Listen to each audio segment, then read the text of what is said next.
এই জায়গায় যখন একটা হাদিস, একটা কথা বুঝবেন, কোন একটা হাদিস এটা রাসূল সাল্লাল্লাহু আলাইহি ওয়াসাল্লামের বাণী কি না তা নির্ভর করতেছে হলো বর্ণনাকারীদের সত্যবাদিতার উপরে। বর্ণনাকারীরা যদি সত্যবাদী হয়ে থাকেন তাহলে আমরা বুঝে নেব যে এটা রাসূল সাল্লাল্লাহু আলাইহি ওয়াসাল্লামের কথা। তো কোন একটা কথা যদি প্রমাণিত হয়ে যায় সাক্ষীর মাধ্যমে যে এটা রাসূল সাল্লাল্লাহু আলাইহি ওয়াসাল্লামের কথা, এইবার যদি আমরা এই কথার উপরে কোনো কটূক্তি করি, কটূক্তিটা কার উপরে যায়? কার উপরে যায়? রাসূল সাল্লাল্লাহু আলাইহি ওয়াসাল্লামের উপরে। কাজেই যদি রাসূল সাল্লাল্লাহু আলাইহি ওয়াসাল্লাম পর্যন্ত সনদ সহিহ না থাকতো, যা মন চায় কয়ে বেড়ান, আমরা কোনো আপত্তি করতাম না।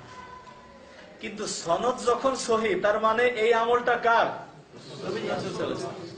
এইবার যদি কথাটা এই হয় যে আমরা হুজুরের এই সনদ অনুযায়ী রাসূল সাল্লাল্লাহু আলাইহি ওয়াসাল্লামের আমলের ইত্তেবা করার পরেও যদি আমাদের উপরে এই দোষ আসে যে আমাদের নামাজ হয় না, তাহলে আপত্তিটা যায় কোথায়? নামাজ রাসূল সাল্লাল্লাহু আলাইহি ওয়াসাল্লামেরও কি হয় নাই? আপত্তিটা যায় কোথায়? কাজেই সনদ যদি জয়ী হয়ে থাকে তাই কয়ে দেন যে হাদিসের সনদ জয়ী। তা যদি হয়ে থাকে তা কোন রাবি জয়ী কয়ে ফেলাইতে পারে অনেকে যে হয় হাদিসের সনদ গ্রহণযোগ্য না। কোন রাবি জয়ী?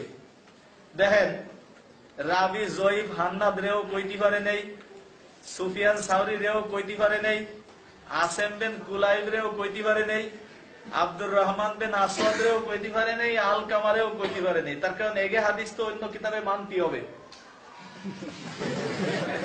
শেষ সময় যে হামলাটা করছে হযরত আব্দুল্লাহ বিন মাসউদ রাদিয়াল্লাহু তাআলা আনহুর মতো জলিলুল কদর সাহাবার উপর। কয় যে আব্দুল্লাহ বিন মাসউদ হয়তো হুজুরের কথাটা স্মরণ রাখতে ভুলে গেছিল।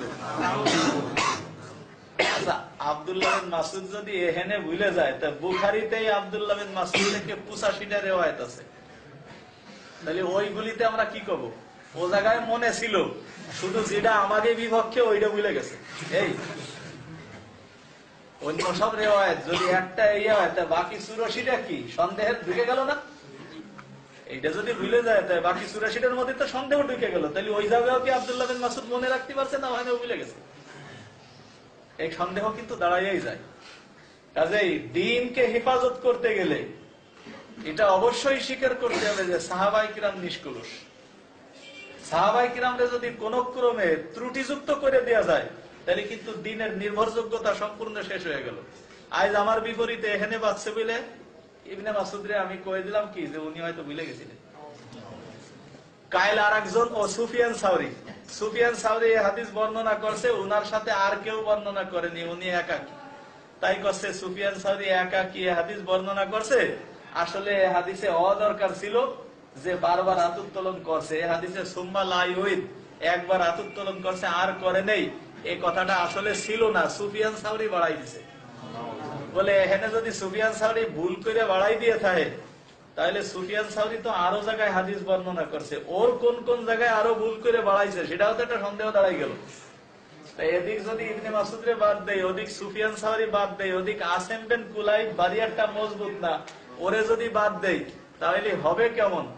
ওই কার পিঠে বলে একজন কইছে যে আমার পিঠে একটা বাঘের ছবি আঁকে দাও। ঠিক আছে দেই।